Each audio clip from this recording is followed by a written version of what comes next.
Muy buenos días, bienvenidos a nuestro tiempo devocional, tu palabra para encontrar el camino. Hoy es 25 de octubre del 2022. Para continuar con la lectura de la Biblia en un año, vamos hoy a los Evangelios de San Mateo, capítulo 8 del 18 al 22 y capítulo 9 del 27 al 34. Evangelio de Marcos, capítulos 4 desde el versículo 35 hasta el capítulo 6, versículo 6, y Lucas 9, 57 al 62.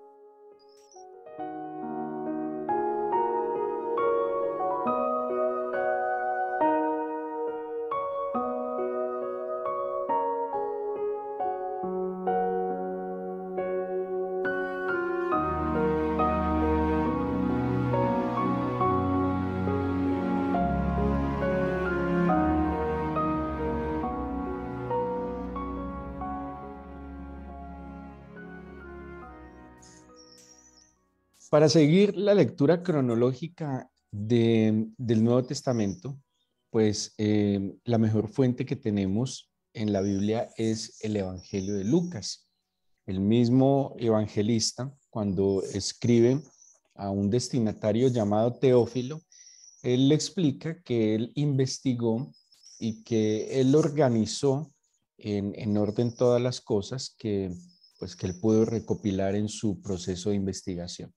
Eh, mm, Lucas actúa como un historiador que, aunque no fue testigo presencial pues, del anuncio del Evangelio y de la obra del Señor Jesucristo, pues él conoció fuentes primarias como fueron los apóstoles, y de ellos y de otras muchas personas que acompañaron el ministerio del Señor, él le recoge esta información. Así que, basados en lo que el mismo Lucas está diciendo, una buena fuente de la narración en orden cronológico sería el Evangelio de San Lucas. Y el Evangelio de San Mateo pues tiene otra particularidad, y es que nos está agrupando los temas. Hoy vamos a ver algo muy importante en el ministerio del Señor Jesús, y vamos a ver algunos milagros. Lucas escribe dos libros. Escribe el Evangelio según San Lucas, como lo tenemos nosotros en nuestra Biblia, y escribe el libro de los Hechos de los Apóstoles. ¿Cómo sabemos de qué es Lucas? Bueno, tiene el mismo destinatario, tiene una estructura muy similar, y el testimonio de escritos muy antiguos que corroboran y le dan la autoría de estos dos libros a Lucas. Lucas no era uno de los apóstoles. Según las mismas narraciones, fue compañero de Pablo en sus viajes misioneros, y se tomó pues el trabajo de registrar estos acontecimientos. Lucas dice algo muy importante sobre el Señor Jesús. Es una eh, perspectiva que él toma de su investigación. Él nos dice que él investigó diligentemente. ¿Y qué dice el del Señor Jesús? Dice cómo Jesús comenzó a hacer y a enseñar. Y eso es lo que va a marcar la diferencia en aquel entonces y en este y en el presente de la obra del Señor Jesús. Cuando nosotros hablamos de coherencia, que alguien es coherente o consecuente, es que lo que dice lo hace, ¿sí? Y nos admiramos de una persona coherente o consecuente, que lo que dice lo cumple, ¿sí? Que lo que dice lo hace. Pero cuando vemos la perspectiva, la percepción que tenía Lucas de la obra del Señor Jesús, dice, Jesús comenzó a hacer y enseñar. O sea que le está dando mucho más peso a sus palabras. Generalmente nosotros le damos peso y respaldo a las palabras con acciones consecuentes. No, el Señor primero actuó, ¿sí? Antes de abrir la boca, antes de instruir, antes de enseñar, antes de demandar, antes de exhortar, antes de dar una orden tal vez, el Señor lo hizo. Y cuando nosotros vemos todo el Evangelio, vemos a un ser maravilloso como nuestro Salvador, obrando desde el amor, obrando en la obediencia, obrando en la santidad, obrando en la determinación. Y cada obra, y cuando Él realizaba cada obra, luego iba a dar una instrucción, una enseñanza. Pues obviamente estas palabras tenían todo el fundamento y el peso necesario para convencer y para generar conversiones en las personas. De hecho, el Evangelio mismo dice que el Señor Jesús enseñaba no como los fariseos, sino que enseñaba como quien tiene autoridad. ¿Y cuál era la autoridad que él tenía? Que antes de decirlo ya lo había hecho. Era muy fácil escuchar al Señor Jesús, era muy fácil comprender sus palabras porque sus palabras simplemente estaban acompañando sus hechos. Y si nosotros lográramos, que es un desafío altísimo, lograr alinear nuestras palabras a nuestros hechos, o sea, que nos preocupáramos más por nuestras buenas acciones, más que por nuestras buenas palabras, que nuestros discursos, pues mucho más bien le haríamos al entorno. Hoy somos víctimas en el mundo entero de los discursos. Es tan fácil dar un discurso, es tan fácil abrir la boca y decir lo que se piensa y se hace tanto daño con lo que se dice y pues lastimosamente muchas veces esas palabras se quedan muy cortas en las acciones. Pero el Señor Jesús sin duda alguna nos muestra claramente su poder, no en sus palabras, sino en sus hechos. Hoy vamos a leer algunos milagros del Señor. Mateo los organiza a partir del capítulo 8.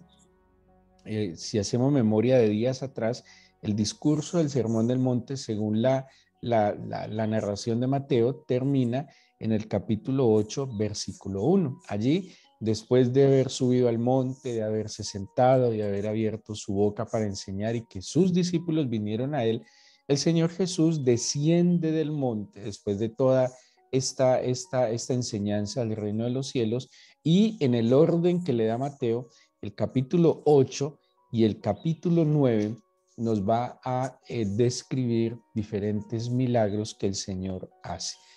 ¿Cuál era el propósito del milagro? ¿Cuál era el fin del milagro? Pues el fin del milagro era confirmar y evidenciar los principios del reino de los cielos. Estamos hablando de que el Señor vino en una época de crisis espiritual sin duda alguna, una crisis absoluta en la fe, una fe que estaba corrompida, una fe que estaba viciada, una fe que en su momento no era respuesta, ¿sí? Que en vez de traer libertad, alivio, restauración, por el contrario, aquellos que representaban la fe se convertían en un ente opresor, ¿sí? Yo estoy hablando de todo lo que era el clero, el clero y el sacerdocio en la época del Señor Jesús. Había crisis política, ellos estaban bajo el dominio del Imperio Romano. Había crisis social porque había un caos, había rebeliones, había una autoridad extrema a través del ejército romano y por otro lado una autoridad también llena de corrupción que era porque los religiosos, o sea, los sacerdotes, tenían también una autoridad política en el pueblo judío en aquel entonces. Había pobreza, había hambre, había desconsuelo, había muy poca expectativa de vida. Y eso afecta muchísimo la moral, el alma de las personas, que haya poca expectativa de vida.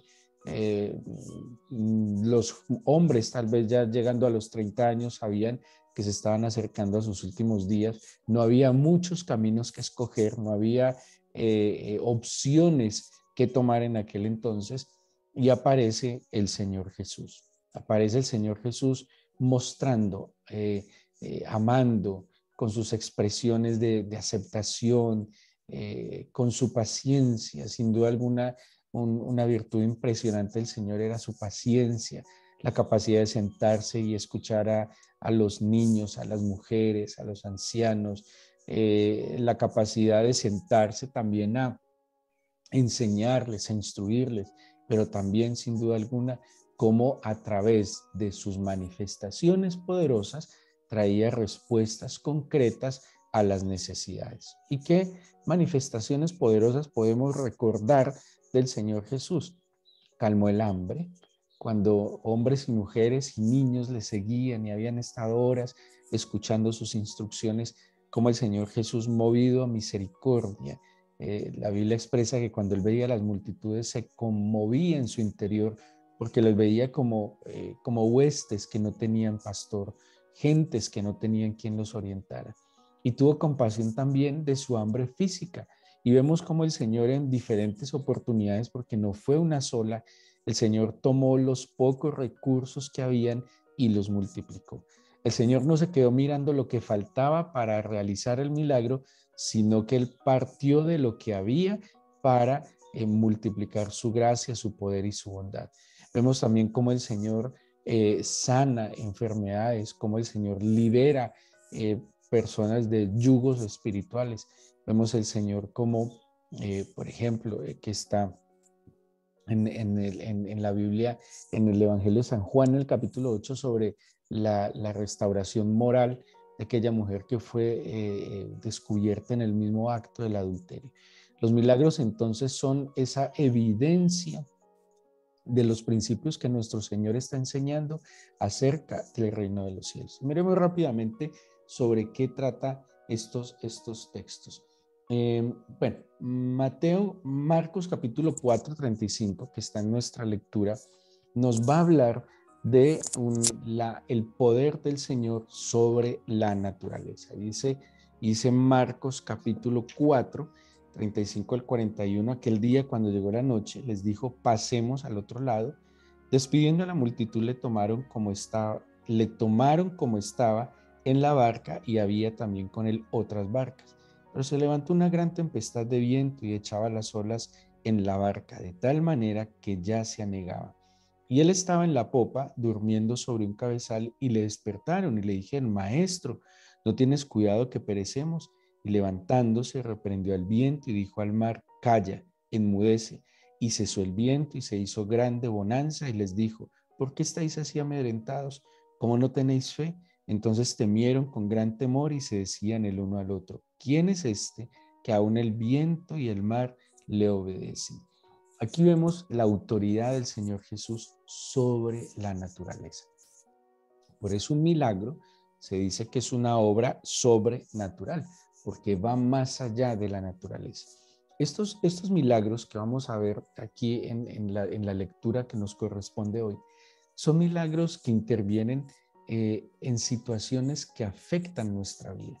Nosotros hoy en día somos víctimas, bueno, hoy en día y siempre hemos sido víctimas, o más bien somos vulnerables y frágiles ante los fenómenos naturales. Y más en este tiempo que los fenómenos naturales han sido alterados por todos los procesos de contaminación y de explotación sin sentido que el ser humano ha hecho de la naturaleza.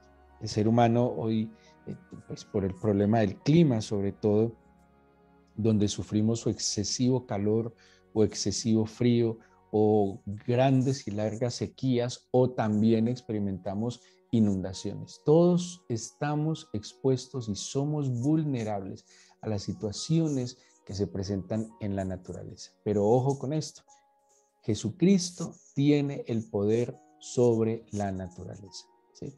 Un milagro es la intervención divina aún sobre los procesos naturales.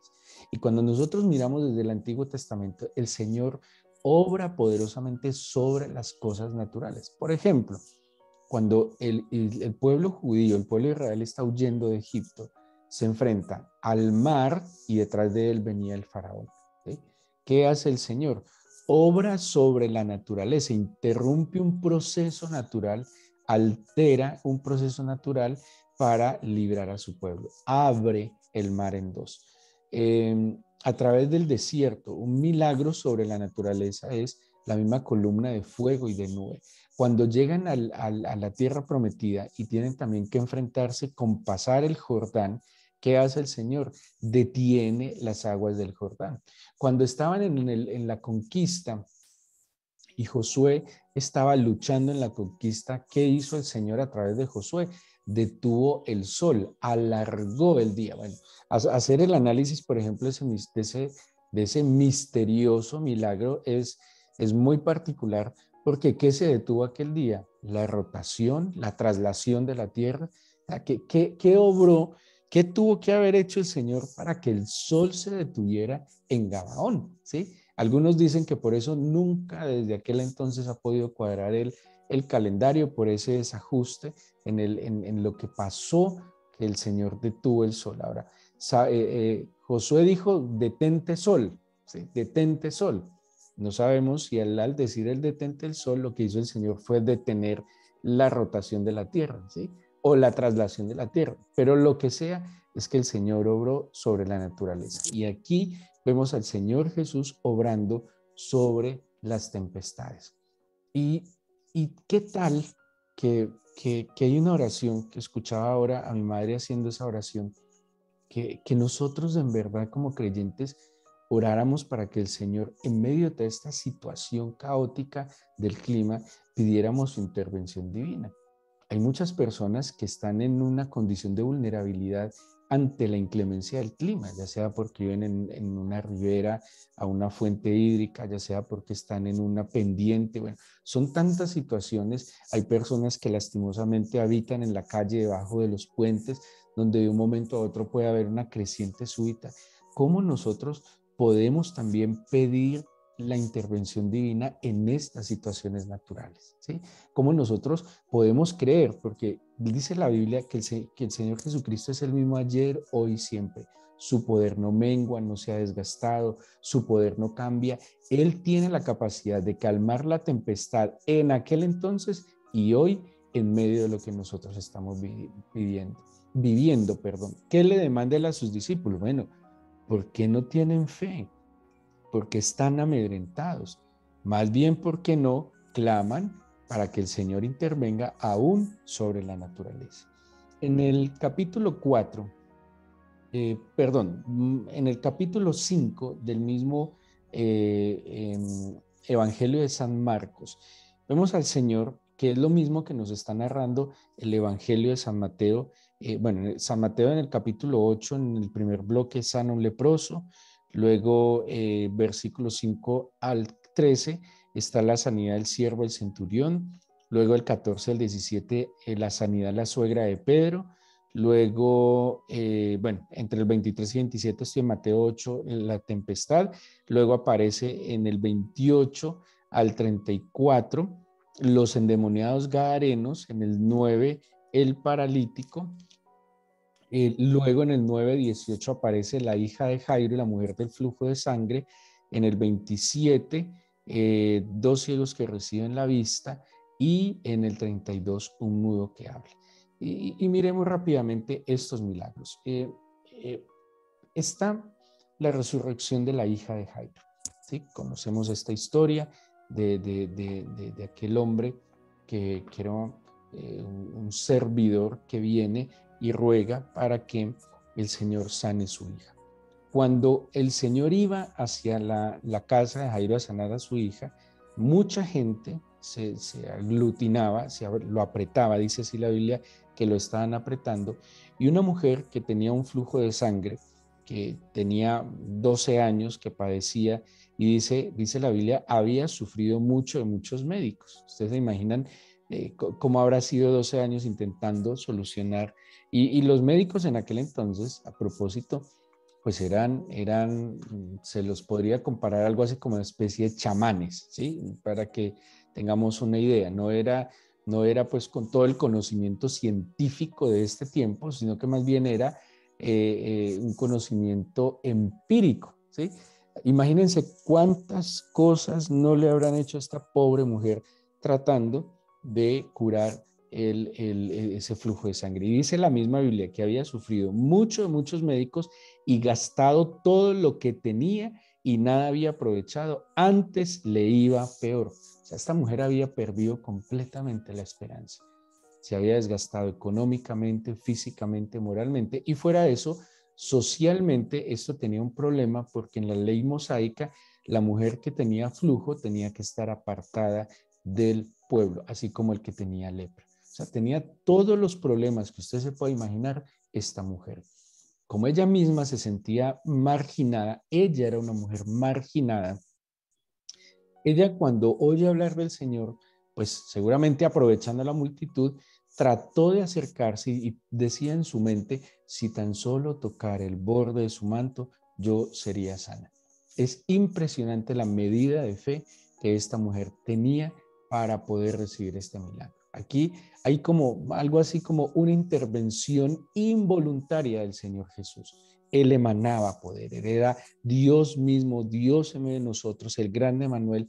Y esta mujer, convencida de eso, dijo, si tan solo tocare el borde de su vestido. Y así fue. Estos de esos milagros sorprendentes, es de esos milagros, de esas obras extrañas del Señor, porque cualquiera pensaría, como lo vimos en otro caso, el Señor perdonando los pecados, dando la orden que se levante, que tome su lecho y camine. No, aquí el Señor ni siquiera da una orden. El Señor simplemente nota cómo de Él sale poder, porque esta mujer, lo voy a decir así como lo dice el mismo Evangelio, esta mujer arrebata esta bendición. Esta mujer se violenta en fe y arrebata esta bendición. Vemos la autoridad del Señor entonces no solo sobre la naturaleza, sino sobre la enfermedad. Luego el Señor Jesús va donde la hija de Jairo, donde Jairo, y la resucita. Aquí vemos el poder del Señor sobre la muerte. Y en la misma narración vamos a ver cómo el Señor ve unos hombres que están endemoniados, los que se llaman en Gadara, los endemoniados gadarenos, y pues los libera. Tenemos entonces la intervención divina en estos aspectos: la naturaleza, la muerte, la enfermedad y los espíritus. Y si usted analiza, estas 4 cosas son las que más afectan nuestra vida, ¿sí? La vida del creyente. Nosotros, sin duda alguna, estamos expuestos a situaciones de la naturaleza. Nosotros, sin duda alguna, estamos expuestos a situaciones de salud, problemas de salud, ya sea porque vamos creciendo, porque pues los años van pasando y nuestro cuerpo, sin duda alguna, va experimentando dificultades, va experimentando desgaste. Estamos expuestos también no solo a la parte física de la salud, no solo a la parte de nuestro entorno, de la naturaleza, también estamos expuestos a la situación espiritual. ¿Sí? Estamos expuestos a la opresión.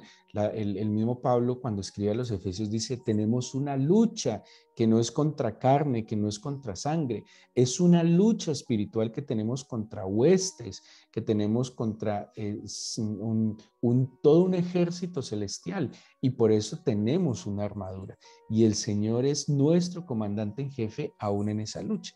Estas 4 situaciones de la enfermedad, de la influencia espiritual, de la muerte y la naturaleza, son situaciones en las cuales el Señor hoy puede intervenir como intervino en su momento. ¿Por qué es necesario ir al anuncio de la buena nueva? Porque la buena nueva es una respuesta para liberarnos del yugo opresor, de la opresión o incluso en ciertos casos de la posesión demoníaca. Nosotros necesitamos identificar. Y yo sé que cuando usted va caminando más con el Señor Jesús, va a poder identificar cuando una situación proviene de una influencia espiritual, ¿sí? Cuando su pesadez, su pereza, su irritabilidad, su tristeza, su melancolía, su confusión, bueno, tantas cosas que pueden venir, puede ser una influencia espiritual. Y cuando yo identifico eso, entiendo que mi Señor tiene toda la autoridad sobre el cielo y sobre la tierra. Entonces yo voy a pedir su intervención, su liberación, su autoridad sobre esa influencia espiritual que me quiere desanimar, que me quiere descontrolar, que me quiere confundir, que me quiere engañar. Mi cuerpo puede sentir dolencia. Yo puedo estar afectado o porque mi mente está un poco angustiada o preocupada, y allí el Señor también puede intervenir. ¿Saben qué dice la Biblia? Que si alguno está enfermo, llame a los ancianos de la iglesia, que impongan sus manos sobre él y oren para que se sane. Para eso, estos tiempos que tenemos también de intercesión, para pedir la intervención del Señor también en nuestra parte física. Oremos en estos momentos por las situaciones en la naturaleza que se nos está presentando, porque deberíamos pedirle al Señor, primero, que no que cese las lluvias, porque las lluvias son muy necesarias, que por favor equilibre en medio de esta locura las lluvias, que ahora que hay agua, que podamos administrarla, cuidarla, para que también en los momentos de sequía a nosotros no nos falte ese precioso recurso que el Señor nos ha dado. Pero también pidámosle al Señor que libre de la muerte. ¿Cuánto oramos nosotros para que libre de la muerte? ¿Cuánto oramos nosotros para que es lo que el mismo Jairo pedía por su hija? Señor, líbranos de la muerte, líbranos de enfrentar el dolor de la muerte, de enfrentar el dolor de la pérdida de un ser querido. Estamos en un mundo y en una sociedad cada vez más violenta y con menos afecto fraternal. ¿Qué tanto deberíamos pedirle al Señor que guarde nuestras entradas y salidas y que de verdad levante un vallado protector a través de nuestros seres queridos, que los libre del violento, que nos libre, como dice el Salmo, creo que es el Salmo 77, que nos libre del hombre violento, del maligno, que nos haga invisibles ante los planes del malvado, que guarde nuestros bienes también, que a nadie le llame la atención lo que nosotros tenemos, que el Señor nos sepa librar también a nosotros y a nuestros seres queridos de la muerte. Aquí los evangelios nos muestran entonces cómo los milagros, que son las intervenciones divinas en situaciones naturales, podríamos decirle naturales, ahí está el Señor como un vallado protector, uno para librarnos, pero también para intervenir a favor de nosotros. Tenemos un Dios grande, poderoso, y no piensen que un milagro que el Señor haga hoy va a hacer que su poder mengue, para nada. Es como las baterías en los sistemas de los vehículos, que la batería está consumiendo energía, pero también a la vez, gracias a todo el sistema, se está recargando. Algo así es el poder de Dios, me lo imagino de esa manera, o así a mí mismo me lo ilustro, como que el poder de Dios produce energía, produce un fenómeno, un efecto, pero asimismo en la medida en que da, ese poder se está renovando. Es un poder que nos concede a nosotros ver su amor, ver su sabiduría y comprender lo vasto que es ese plan que el Señor tiene para cada uno de nosotros. Así que oremos, vamos a pedirle al Señor que intervenga hoy y cada día a través de su poder en nuestras vidas.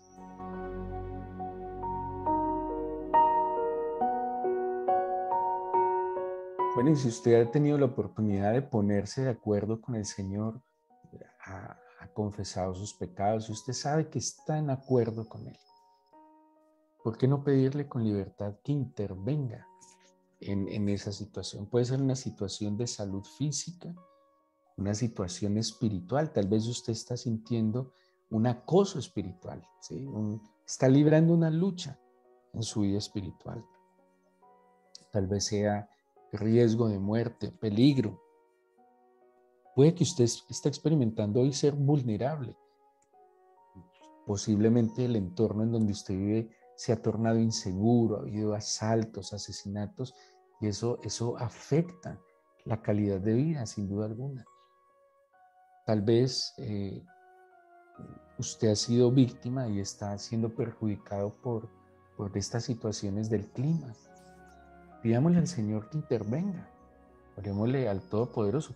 Cuando vemos, Señor, en tu palabra, vemos a esta mujer que entendió que solo tú podías sanarla. Claro, tú proporcionas también la medicina, así lo dice el profeta Isaías, das la salud y la medicina, pero hoy te pedimos, Señor, que pongas tu mano de sanidad sobre nuestro cuerpo, sobre el cuerpo de aquella persona que amamos. Te pedimos que intervengas en el clima, Señor, que por amor a nosotros, en tu misericordia, equilibres el clima. No te puedo pedir que cesen las lluvias porque las necesitamos. Solo te pido que en tu misericordia haya equilibrio, mi Señor. Solo te pido que la tierra tenga tiempo de absorber todo lo que la lluvia trae, Señor, y que la semilla germine y crezca. Te pido por favor que nos guardes de un fenómeno natural. Señor, todo el mundo está tan desequilibrado, hay más temblores, terremotos, huracanes, tornados. Padre, yo te pido y orémosle así, guárdanos a nosotros y a nuestra familia. Que cuando eso suceda estemos seguros, juntos, tranquilos. Líbranos de enfrentar las consecuencias de los efectos de los fenómenos naturales, Señor. Líbranos también, por favor, de la enfermedad. Y si la causa de la enfermedad es tal vez nuestras preocupaciones, ansiedades, las ponemos delante de ti, mi Señor. Líbranos de la muerte repentina. Pidámosle eso al Señor, que nos libre de la muerte repentina de algún familiar, de alguien que amamos y cercano. Por el contrario, Señor, danos muchos años de buena vida que te glorifiquen. Yo te pido, Señor, que escuches la oración de tus hijos y que aumentes la medida de nuestra fe, que confiemos. Es que no estamos buscando un Dios, no estamos buscando, Señor, un alivio del alma simplemente. Estamos buscando al Todopoderoso, al Señor de señores, al Rey de reyes. Si no acudimos a ti, ¿a quién, Señor? Pedro decía, ¿a quién iremos? Solo tú tienes palabras de vida eterna. Yo te pido, por favor, que manifiestes tu presencia en medio de nosotros, que la evidenciemos. Yo te entrego hoy mis preocupaciones, angustias, mis temores. Te entrego la vida de mis seres amados, Señor. Y por favor, toma el control. Te pido por la paz tuya que sobrepasa el entendimiento en nuestros corazones. Y te pido, Señor, que nos sepas librar de los momentos difíciles y que claramente podamos evidenciar tu mano poderosa sobre nosotros. Bendice a tu pueblo, sobre el cual tu nombre se invoca, Señor, y permítenos cada día volvernos a ti. Te agradecemos porque escuchas, atiendes nuestras oraciones. En el nombre de Jesús. Amén.